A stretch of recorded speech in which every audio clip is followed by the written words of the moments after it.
Bismillahirrahmanirrahim. Assalamualaikum warahmatullahi wabarakatuh. Anak-anak, kita bertemu kembali dalam pembelajaran Bahasa Indonesia. Pada pertemuan kedua, kita masih mempelajari materi yang sama, yaitu teks deskripsi.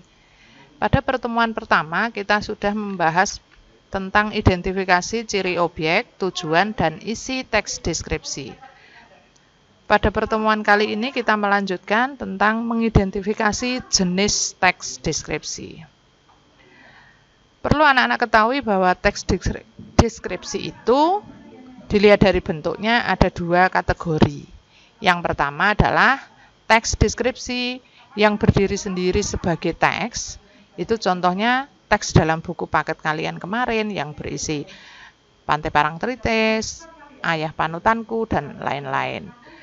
Sedangkan jenis teks kedua adalah teks deskripsi yang menjadi bagian dari teks lain. Contohnya cerpen, novel, lagu, iklan, dan lain-lain. Berikutnya adalah, marilah bersama-sama kita mendaftar ciri penggunaan bahasa pada teks deskripsi. Teks deskripsi itu menggunakan sinonim kata yang bermakna khusus. Misalnya legam, biru toska, putih, jernih, molek, dan permai. Itu merupakan kata khusus dari kata umum warna. Jadi, ketika kita mempelajari kata khusus, itu tidak lepas dari materi kata umum. Seperti pada tabel di bawahnya. Mencari kata khusus pada teks deskripsi. Pada kata umum, itu kata baik. Kata khususnya apa? Bisa ramah, jujur, sopan. Jadi kata khusus itu cakupannya lebih sempit. Sedangkan kata umum cakupannya masih luas. Contoh lain, kata menggerakkan. Itu kata khususnya bisa mengibaskan. Contoh kata umum bentuk misalnya. Kata khususnya adalah bulat, oval, persegi, dan sebagainya. Contoh kata umum indah. Kata khususnya apa? Molek, cantik, elok, permai, dan sebagainya. Berikutnya adalah kalimat berisi penjelasan terperinci untuk mengkonkretkan. Mendaftar kalimat perincian yang menjelaskan kalimat lain yang lebih umum.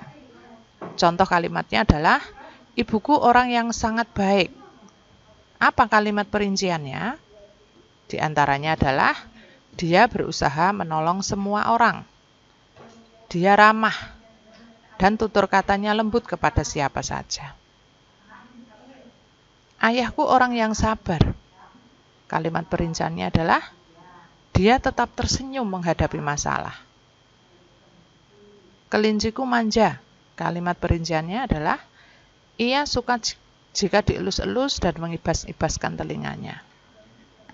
Suasana sore di Pantai Parangtritis, kalimat perinciannya adalah suasana sore yang ramai oleh pengunjung karena ingin melihat matahari terbenam yang sangat indah. Kalian bisa mendaftar kalimat-kalimat perincian yang lain untuk mendeskripsikan sesuatu.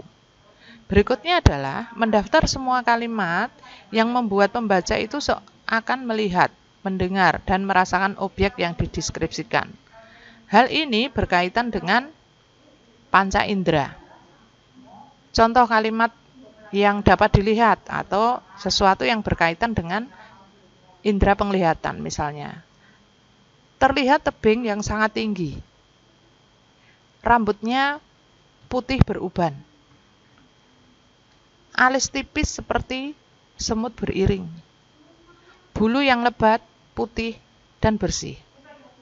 Sedangkan contoh kalimat yang berkaitan dengan indera pendengaran misalnya, suara gempuran ombak, air mengalir tenang, tutur katanya lembut, suara lompatan kakinya. Contoh lain adalah kalimat yang berkaitan dengan indera perasa, misalnya lembutnya hembusan angin sore, tersenyum menghadapi segala masalah. Hatinya kuat bagai baja. Aku sangat sayang padanya. Nah, dari contoh-contoh itu, yang sudah Ibu berikan itu, kalian dapat mencari contoh kalimat yang lain untuk memperdalam pengetahuan kamu tentang materi ini, yaitu sesuatu yang berkaitan dengan cerapan indera. Berikutnya, menggunakan pilihan kata dengan emosi kuat. Misalnya kata sifatnya baik. Kata emosi kuat yang dimaksud itu apa? Itu penjelasan tentang baik itu seperti apa toh? Oh, diantaranya tulus, ramah, penuh kasih sayang, menginspirasi. Kata indah.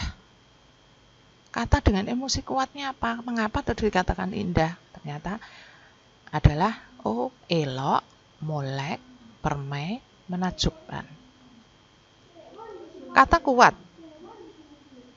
Emosi kuatnya apa? Kata emosi kuatnya tangguh perkasa, misalnya. Berikutnya adalah mengidentifikasi majas. Anak-anak tahu majas itu apa? Majas itu adalah sering disebut dengan istilah gaya bahasa.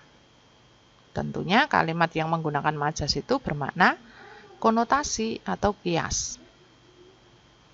Yang majas yang biasa dipakai dalam teks deskripsi itu adalah majas perbandingan atau majas perumpamaan untuk menggambarkan sesuatu, atau majas personifikasi, yaitu mengumpamakan benda mati seperti manusia atau memberi sifat seperti manusia. Meskipun jenis majas itu bermacam-macam, tapi yang biasa dipakai untuk teks deskripsi biasanya adalah majas asosiasi itu atau majas personifikasi.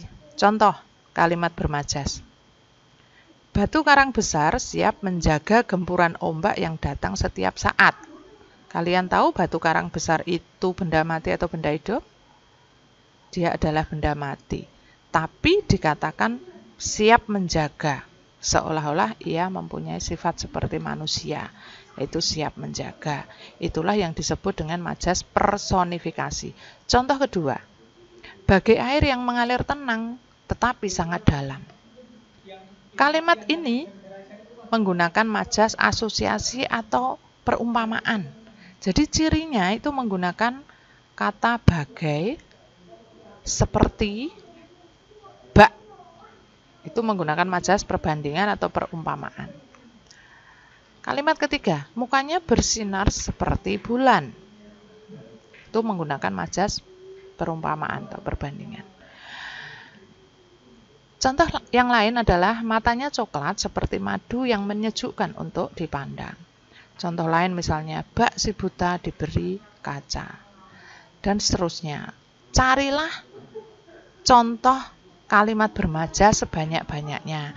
Tentunya yang menggunakan majas personifikasi dan asosiasi. Itu untuk melatih dan untuk memperdalam pengetahuan kamu. Nah, sampailah kita pada materi yang terakhir untuk pertemuan kedua, yaitu ciri teks deskripsi dari segi penggunaan bahasa. Yang pertama, teks deskripsi itu banyak menggunakan kata khusus untuk mengkonkretkan. Misalnya warna itu dirinci, merah, kuning, hijau, putih, dan seterusnya. Yang kedua, menggunakan kalimat rincian untuk mengkonkretkan. Misalnya, ibuku orang yang sangat baik. Nah, baiknya itu seperti apa kita konkretkan? Oh, suka menolong semua orang. Oh, ramah, tutur katanya lembut kepada siapa saja.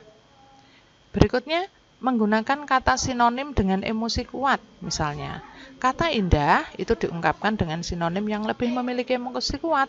Misalnya, elok, permai, molek, mengagumkan, memukau, dan seterusnya. Ciri yang keempat adalah menggunakan majas untuk melukiskan secara konkret. Misalnya pasir pantai lembut seperti bedak bayi. Tadi adalah majas perumpamaan. Hamparan laut biru toska seperti permadani indah yang terbentang luas. Angin pantai yang lembut mengelus wajah kita, yaitu personifikasi. Ciri yang kelima menggunakan kalimat rincian. Contoh, terumbu karang berwarna-warni. Ada terumbu karang oranye, abu-abu, hijau muda. Ciri berikutnya adalah menggunakan bahasa sehingga pembaca seolah-olah melihat, mendengar, dan merasakan apa yang dideskripsikan. Yang terakhir adalah teks deskripsi yang memunculkan kata ganti orang.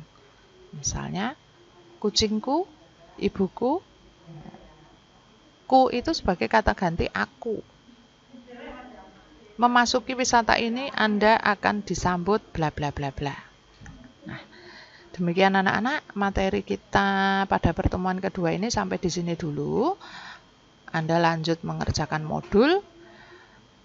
Dan saya yakin materi kita pada sampai hari ini kalian sudah paham semua, bukan? Tetapi seandainya masih ada menjumpai beberapa kesulitan, bisa menanyakan langsung lewat WA grup kepada saya. Jelas ya anak-anak? Terima kasih. Wassalamualaikum warahmatullahi wabarakatuh.